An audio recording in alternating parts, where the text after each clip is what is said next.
Yo tengo la impresión que nunca vamos a terminar de asombrarnos de la capacidad de resistencia de los seres humanos, pero al mismo tiempo da la impresión de que esa capacidad está poniéndose seriamente a prueba en Cuba. Señora Elena. Coincido con lo que me está diciendo, ¿no? Es verdad que el pueblo cubano, tanto el pueblo cubano como el gobierno cubano, hay una capacidad de resiliencia por ambas partes, ¿no? Antagónicas, pero que están resistiendo a la cuestión, ¿no? El gobierno cubano no quiere ceder, no quiere darse cuenta de que las cosas se terminan, que la realidad se impone y que no se puede. Y por otro lado, el pueblo cubano sigue resistiendo todos esos embates. Es una situación durísima para el pueblo cubano de tener unos políticos que no quieren dar su brazo a torcer, que no quieren entender que esto ya no termina, que están apretando con una fortaleza tremenda. Y por otro lado, la resiliencia, que no es resiliencia, yo creo que es una manera de no querer ver la realidad de un gobierno que no quiere ceder ante una realidad que se va a imponer de todas maneras. Y esa situación del gobierno, esa manera de ser del gobierno, yo creo que les perjudica muchísimo. Por supuesto, les perjudica a todos nosotros, ¿cómo no nos va a perjudicar? Pero a ellos muchos más, porque la realidad al final la vida se impone. Y lo que nosotros estamos tratando desde aquí, todos nosotros, es procurar que ese cambio impepinable que va a llegar pueda ser de la manera menos destructiva, ¿no? Que ya bastante se ha sufrido, pero contamos con un gobierno que nunca le ha interesado a su población, ¿no? Que nunca les ha interesado el bienestar de su pueblo, ni nunca. Y entonces es un enemigo muy difícil de batir y te frustra mucho. ¿Cómo no se pueden tener unas entendederas de otro tipo, ¿no? Hay una resistencia, resiliencia, ambas cosas. Resistencia porque aguanta, resiliencia porque se adapta y sigue y trata de seguir adelante del pueblo cubano frente a una situación como la que estamos viviendo, digamos, para ponerlo en términos políticos y contemporáneos, en los últimos 7 u 8 años, ¿no? Desde 2018 la situación no hace más que empeorar. Siempre ha sido terrible, pero no hace más que empeorar. Y lo interesante es que el pueblo cubano siempre saca hacia adelante, pone en perspectiva esa capacidad acumulada de vivir y de sobrevivir al margen del Estado. La pregunta siempre que se hace es cómo un pueblo puede vivir así. Recordemos que paralelo al Estado siempre existió en Cuba una economía informal. Yo no le voy a decir mercado negro porque el uso de la palabra negro para lo que se supone negativo me resulta chocante, pero el mercado informal siempre existió y ahí el pueblo cubano se acostumbró y tejió redes de sobrevivencia que le han permitido resistir y al mismo tiempo implican la resiliencia. Pero la resistencia en los últimos años hay que entenderla también como resistencia de la gente al régimen. Es decir, ya no solo resistencia frente a una situación difícil, al aguante que se supone, sino que la gente está resistiendo ya al gobierno de frente. Y eso compensa un poco, de alguna manera, compensa un poco esa situación y ese aguante, compensa un poco esa capacidad que nosotros tenemos todavía de estar viviendo bajo un régimen que no deberíamos estar viviendo. Esto paralelo, obviamente, a la descripción que hace Elena de la resistencia del régimen a los cambios que el país necesita. En el pasado hubo logros sociales significativos. Alfabetización supera el 99%, según la UNESCO. La esperanza de vida ronda entre los 77 y 78 años, de acuerdo con el Banco Mundial. El índice de desarrollo humano se ubica cerca del 0,76 en la categoría de desarrollo alto. Debido a la crisis, va disminuyendo sistemáticamente y es gravísimo en el campo de la salud y la educación. ¿Es factible salvar lo bueno y avanzar simultáneamente en un proceso de democratización? Ese es el objetivo, ese es el objetivo. Yo cuando leo todas estas notas de las encuestas que se hacen y de todo lo que se publica, ¿no? Yo siempre pienso, ¿qué piensa el pueblo cubano? ¿Qué puede hacer el pueblo cubano? ¿Qué quiere el pueblo cubano? ¿No? Parece que yo cuando leo los escritos en las grandes organizaciones de Naciones Unidas, nadie nunca va a lo mollar, nadie nunca va al centro de la cuestión, ¿no? El centro de la cuestión es que tenemos un pueblo que sobrevive, que sobrevivirá y que vivirá. Eso seguro, eso va a ser seguro. Y que tenemos un gobierno que caerá y eso también es seguro. Ahora, ¿cuál es nuestro reto? Nuestro reto es encaminar. Es verdad que en Cuba hubo una alfabetización, es verdad, todas esas cosas que pasaron y que se han descrito existieron. Y me parece muy bien que se digan, porque en la vida hay que decir la verdad de las cosas. Pero lo que no vale es acogerse a esa mínima parte de ese momento para justificar lo posterior, ¿no? Esa es mi eterna lucha, ¿no? Hay que reconocer las cosas, hay que reconocer que el gobierno de Batista no funcionaba por un montón de cosas que no vamos a explicar aquí. Hay que reconocer que la llegada de Fidel trajo cosas muy buenas para muchos sectores. Todo eso hay que reconocerlo. Ahora, ¿qué pasó después? Y la gente no se queda en ese después, la gente se queda en ese principio. Y esa ha sido la lacra durísima para nosotros los cubanos. Hay que hablar del recorrido completo, ¿no? Y yo creo que ahí la comunidad internacional ha fallado. Yo entiendo que Fidel fue el hombre con un carisma en un momento importante, mucha gente, bueno, pues creyó lo que, no sé, era como, digamos, era casi como un personaje mítico, ¿no? Yo cuando llegué a Europa, que era una adolescente, no entendía, por ejemplo, estuve interna en París, en un colegio, yo no entendía la admiración que tenían los franceses por Fidel Castro, no la entendía. Ahora, con el paso del tiempo, he entendido muchas cosas, ¿no? Pero no la entendía. Y siempre extraño el que no se haga un recorrido entero cuando se habla de Cuba, ¿no? Que no se puede parcelar, ¿no? No se pueden parcelar la vida de las personas, ¿no? Porque nuestras situaciones y nuestras reacciones son consecuencias de hechos anteriores. O sea, es una suma que hay que hacer. Y si uno parte eso por la mitad, pues entonces digamos que la evaluación no es real, ni lógica. Lo que pasa es que nosotros nos vamos a poner como fieras cada vez que alguien dice algo, que nos ponemos como fieras, pero con educación. Y no podemos hacerlo porque si no, nos cierran las puertas todo el mundo y tampoco queremos eso. O sea, esto es un tira y afloja así que, en fin. Y yo estaba acordando de una anécdota muy torpe, pero muy tonta, pero que me recuerda mucho a lo que está pasando ahora con el gobierno cubano. Yo tenía una amiga que estaba enamorada de un muchacho y el muchacho un día le dijo, oye, mira, fulanita, se acabó, esta relación se acabó porque esta relación ya se ha terminado, ha llegado a su fin. Y ella contestaba, ay, Elena, es que a mí no me da la gana. Digo, es que no es cuestión de que te dé la gana, es que las cosas se agotan. Y esto se agotó. Pues el gobierno cubano está como esa niña jovencita que decía, no me da la gana, no quiero que se termine. Esto se terminó. Y yo creo que ellos harían muy bien en atender y escuchar a las personas que civilizadamente queremos superar esta terrible etapa de un país, ¿no? Y yo creo que sería muy importante que la comunidad internacional nos ayudara, ¿no? Por ejemplo, esto que está haciendo usted hoy es una cosa importantísima para nosotros. Que salgamos al mundo, que la gente escuche lo que de verdad queremos y por lo que de verdad trabajamos y luchamos. Y estas cosas son fundamentales. Por eso yo quiero aprovechar para agradecerle que usted nos haya dado voz aquí ahora. Porque si no, Yo creo que justamente cuando se habla de Cuba hay que hablar de sus 5 o 6 joyas, depende de cómo la gente lo quiera ver. Parte de esas joyas tienen que ver con lo que menciona, la salud, la educación, la cultura, todo lo que como consecuencia trae para el nivel de vida de los cubanos. Justo para salvar eso hace falta democracia. No es que eso pueda desarrollarse, pueda potenciarse, pueda sostenerse ahora si no hay democracia. Lo que está poniendo en riesgo, la democracia tiene un valor en sí mismo. Yo lo defiendo con su capacidad en sí misma, independientemente de las circunstancias en las que se esté. Pero lo único que puede salvar, no solo en el imaginario, lo que la gente quiere, lo único que puede salvar lo que queda de infraestructura y de capacidad en materia de salud, en materia de educación, en materia de cultura, es el Estado de Derecho y la democracia. Por eso ambas cosas deben correr paralelas en cualquier proyecto.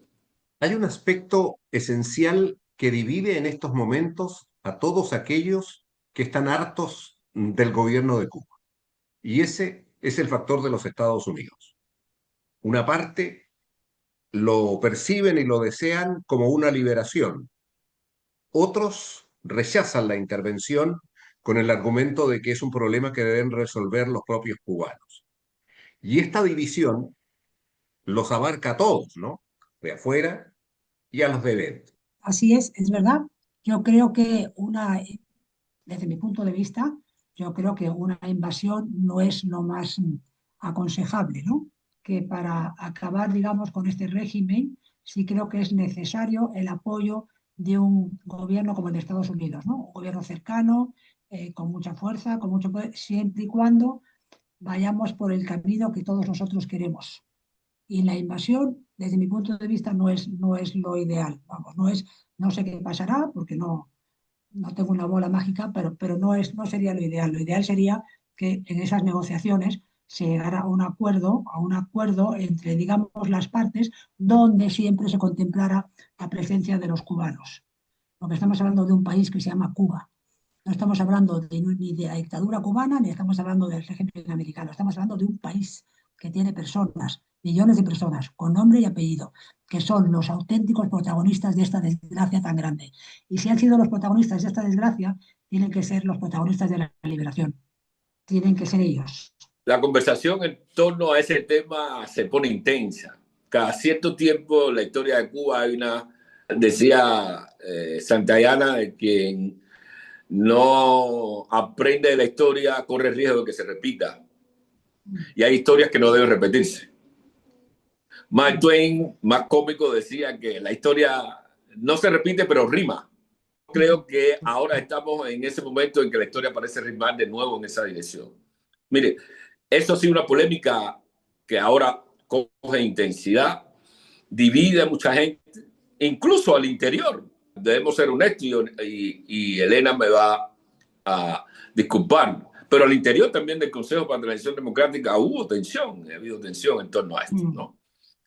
Se ha marcado la posición clara de que el Consejo para la Transición Democrática no apuesta por invasiones, intervenciones quirúrgicas, cirugías, estéticas que implican la violencia para el país. No porque los Estados Unidos no tengan la capacidad militar de destruir todo esto, sino que eso es una complicación absolutamente política para resolver los problemas de un país en sus tres niveles fundamentales, como nación, como país y el nuevo Estado que pretendemos. Eso es complicadísimo, aunque hay tensión en eso. Y creemos que no, que justamente nos vamos ahí por donde Elena señala, los Estados Unidos deben apoyar una solución presentada por los cubanos. Por eso hemos reclamado una silla en la negociación. E incluso si el gobierno cubano se levanta, como está amenazando, que se mantenga la silla de negociación con la sociedad civil, con la comunidad pro-democrática cubana, porque somos nosotros los protagonistas de esa historia. Y mirando las lecciones que tenemos de inmediato, no parece que por ahí haya una solución. Va a ser una complicación para el futuro político de Cuba si se produce una intervención de esa naturaleza. Por eso es que estamos ahora empujando justamente hacia ese protagonismo de los cubanos. Estamos diciendo a los ciudadanos, tenemos unas opciones y es la hora de que nos montemos en esas opciones para protagonizar el cambio democrático desde la ciudadanía. Este es el momento de la Cuba de los ciudadanos. Efectivamente, el presidente Díaz-Canel ha amenazado con levantarse de la silla de cualquier negociación si se pone el tema del cambio de régimen. Es decir, el gobierno, como siempre, está dispuesto a hacer una serie de concesiones que no arriesguen el mantenimiento del poder en manos del Partido Comunista. Y esto, yo supongo que no puede ser jamás aceptado por el Consejo que ustedes representan. La continuidad del régimen como tal, de la dictadura como tal, no se contempla en ninguna de las cuestiones, no tiene cabida. Pero yo muchas veces pienso, cuando estamos hablando ahora de los americanos, de los cubanos, ¿y qué tal si el gobierno americano cambiara absolutamente de estrategia y hablara con los cubanos? O sea, que la mesa de negociación fuera con los cubanos, dejando, digamos, al gobierno como si fuera una cosa residual, que no lo es. Estoy hablando como de una fantasía casi, ¿no? Pero igual eso le daría un giro a la cuestión, ¿no? Decir, oiga, si es que a nosotros ustedes no nos interesan para nada, ustedes están liquidados, están acabados, están como Numancia, en la época de los romanos. Están ahí y van a morir así. ¿Qué tal si ellos de verdad organizaran una reunión pública con los cubanos, el gobierno americano con los cubanos, donde se expusiera lo que realmente quiere Cuba, que es lo mismo que van a querer ellos, lo mismo, van a querer lo mismo? Te quiero decir, estamos, en eso hay sintonía, estoy segura. y enseñárselo al mundo entero. Nosotros nos hemos sentado con esta gente y esta gente lo que quieren es esto. Y esto es lo que nosotros vamos a pelear por ello. Yo creo que eso sería una cosa muy bien planteada, muy interesante y que yo creo que en general en la comunidad internacional sería también bienvenida, ¿no? Me parece a mí. Es un poco poner a los cubanos en el centro de la cuestión, que es el lugar que les corresponde, ¿no? Porque estamos hablando de su país. Yo lo pienso, si yo, por ejemplo, que estaba aquí en España cuando se hizo la transición española, en fin, y estuve muy cerca de mucha gente que lo hizo y conocí a muchos actores, siempre eso fue lo que primó. La primera reunión fue importante, fue con los exiliados de fuera. Sentaron en la Cámara de Representantes a una señora como la Pasionaria, que había sido el acicate en la guerra, y estuvo sentada ahí con Carrillo, lo sentaron después de un proceso, por supuesto, ¿no? Pero es que esos son los protagonistas. Te gusten o no, a mí los comunistas no me gustan, pero son los protagonistas de la historia, igual que ellos. Tampoco los quieren, pero somos los protagonistas de la historia. O sea, que estamos condenados a entendernos, no nos queda otra. A mí no me gusta mucho el concepto de cambio de régimen porque solapa la lucha histórica que los cubanos hemos venido desarrollando por cosas tan importantes como los derechos humanos, la democracia, las libertades fundamentales, las elecciones libres. Y ahora el término cambio de régimen de alguna manera engloba esto y lo más importante lo coloca de nuevo como un conflicto entre los Estados Unidos y Cuba, cuando el conflicto fundamental es entre el gobierno cubano y su propio pueblo, y su propia gente, ¿no? En ese sentido, en esa dirección, es obvio que estas licencias poéticas y políticas que se toma el gobierno cubano no tienen nada que ver con la realidad. Es por eso, y muy importante, que los ciudadanos cubanos asumamos el rol. Porque lo que quiere la mayoría es justamente la democracia, los derechos humanos, las libertades fundamentales para todos, contra lo que intenta la minoría, porque el gobierno cubano es una minoría en el poder. Ahora mismo, por ejemplo, está en un proceso de recogida de firmas, supuestamente debía haber terminado, pero no completan la cantidad de firmas que quieren y siguen tocando puertas para que la gente firme. Por algo tan sencillo, tan importante en cualquier nación, más allá de lo que pueda ser considerado como demodé en los nacionalismos, que es la patria.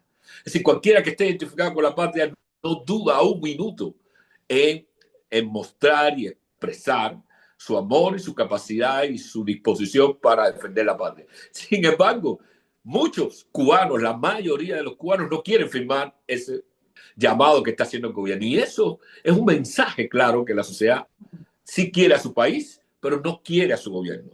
Por cierto, un gobierno que nadie quiere, porque el nivel de desprecio hacia el gobierno actual y hacia su presidente es de una magnitud que yo nunca había visto realmente cuando uno camina por las calles.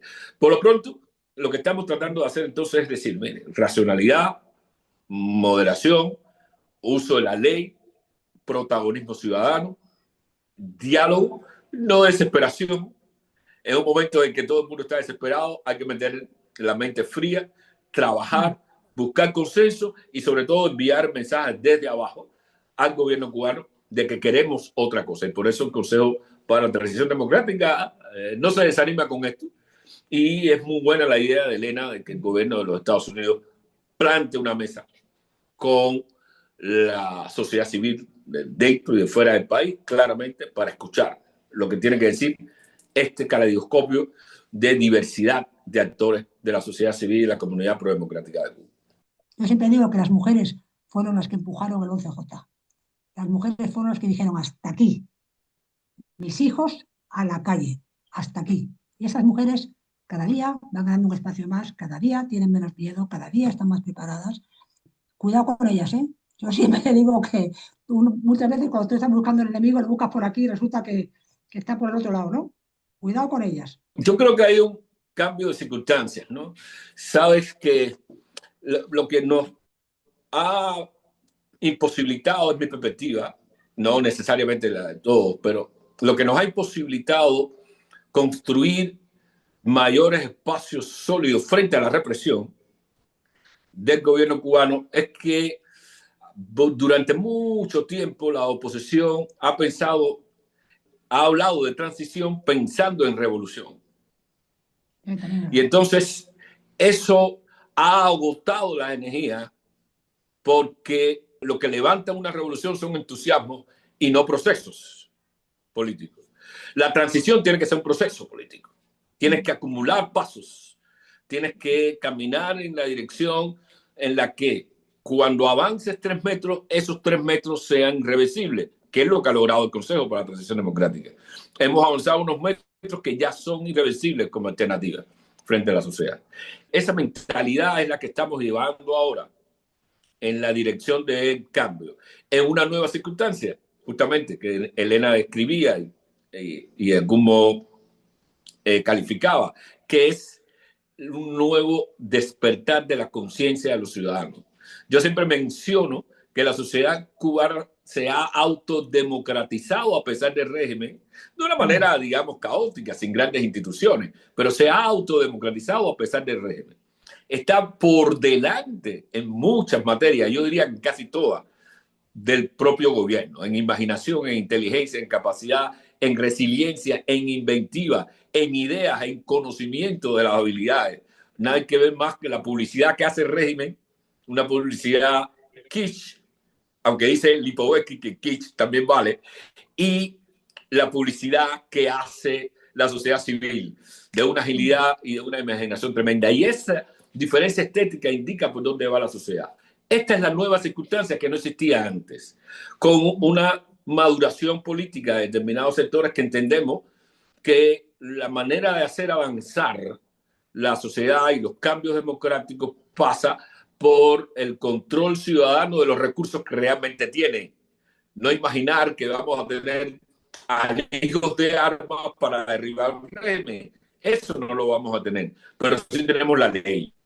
Y aquí nosotros estamos trabajando. Si algo demostró la historia de la posición de la sociedad civil es que el uso de la ley crea momento político, no solo represivo, como sucedió con el proyecto Varela. El proyecto Varela creó el momento político que no se había creado nunca en la oposición cubana. Y lo hizo como utilizando la ley. Eso es lo que estamos nosotros, no estamos inventando nada. Digamos, estamos siguiendo a payas Sardiña. Eso es lo que nosotros estamos haciendo ahora. Es el uso de los espacios legales y la ciudadanía está respondiendo. Ya te enterarás y ya se enterará de cómo vamos avanzando en ese proceso y por eso creemos que ahora sí, pero como proceso de transición, no como revolución cubana que va a tumbar al poder. Eso no es lo que va a pasar porque las revoluciones saben perfectamente bien que solo entronizan a las élites. Todas las revoluciones que han sido revoluciones para las élites, no para el pueblo, aun cuando el pueblo se haya bañado y se haya beneficiado de alguna manera, pero nunca ha sido el sujeto fundamental. Es un proyecto como que estamos empujando, el que va a colocar a la ciudadanía como el sujeto fundamental para siempre de la democracia en Cuba. Yo voy a concluir con esto porque me parece que al comienzo se mencionó algo fundamental al pasar, que era la actitud de la comunidad internacional. Y naturalmente que lejos está de la mentalidad de quienes participan en esta mesa redonda de buscar intervenciones de la comunidad internacional ni nada por el estilo, pero sí responsabilidad política de una comunidad internacional que dice que defiende los derechos humanos, que defiende la libertad y que defiende la democracia. Que el Parlamento Europeo, que yo entiendo que las cosas hay que solucionarlas de una manera razonable y tranquila, y entiendo que yo estuve en buena disposición, pensando que cuando se abrió el diálogo, el acuerdo de diálogo, pues que las cosas iban a funcionar, pero pasó el tiempo, pasó el tiempo, pasó el tiempo, y no solamente no funcionaron, sino que fueron a peor. Nosotros, ¿qué hicimos? Exigir. Digo, vamos a ver, si tú firmas un contrato, vamos a decir, de cualquier tipo con una persona y no la cumple, automáticamente ese contrato está rescindido, porque no sirve. Rescindan ustedes este contrato que tienen con el gobierno cubano y vayamos por otro camino. No se pudo hacer. Fue imposible. Y tú, Manuel, has estado conmigo en el Parlamento Europeo y los he recibido con mucho cariño y fantástico y todo. Pero por lo que sea, que yo todavía me lo pregunto, nunca se quiso hacer eso.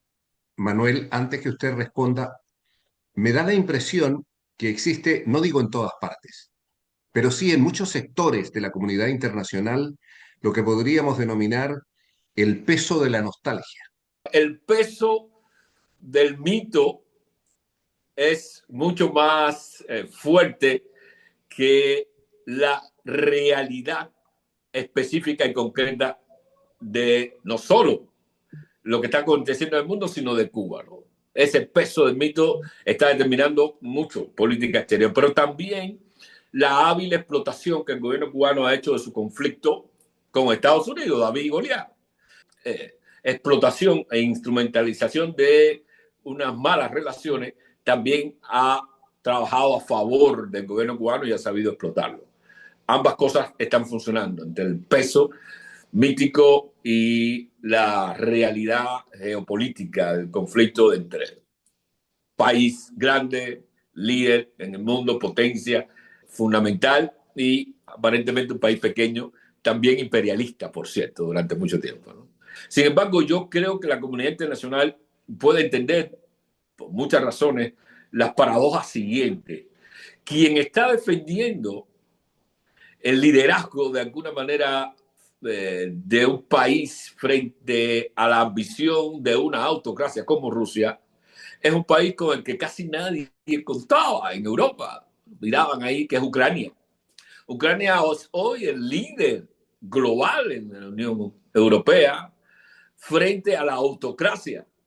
Yo diría que la obsesión de Orbán con Ucrania le costó el poder y permitió abrirse de nuevo cierto proceso, recuperar de alguna manera el proceso democrático en Hungría y por supuesto con su gran impacto para Europa.